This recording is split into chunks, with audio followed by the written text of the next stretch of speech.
Now let's go to Mangalam and figure out ITC. 35%, some sort of a special GST tax, maybe. It's scaring the market already, Mangalam. Well, it's a fair amount of variables out here, So just to put the news out, sources tell our colleague Tim C that the GoM is likely to propose a new special rate of 35% on tobacco and tobacco products as well as aerated beverages. Now, the key to track from here on is this increase from 28% to 35% over and above the already, charged compensation cess, or is it in lieu of it? And that opens up three scenarios for us. One, if it's over and above the cess, it could mean an increase of anywhere between 5 to 12% over, what the current tax incidence is. And these are back of the envelope calculations I just made.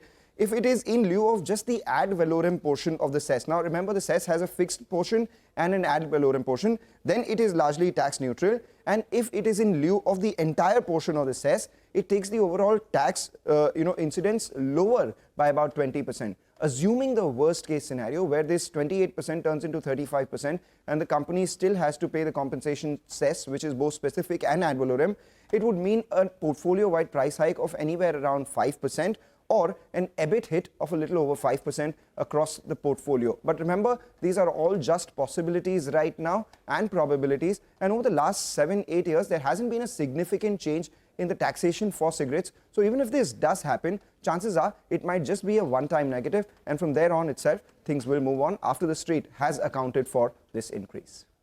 All right, Mangalam, thank you very much for that. It's been my long-standing belief that with cigarettes, nobody quits smoking because prices went up. Come what may. No, the only way you quit is because you want to quit. Prices have gone up, not recently, but they've gone up over the last 10-15 years. But I think India is one of the few countries where cigarette volume sales are still growing. In the US, cigarette volume sales are down. It's like a 45-degree angle for the last 50 years. Wow. Anyway, But I guess it leads to a bit of an overhang. You don't know. And like one of the guests also said, then there's a budget coming up. Now they're going to tinker with that, cess. It increases uncertainty, but we'll see. But 2.5% lower. The other one.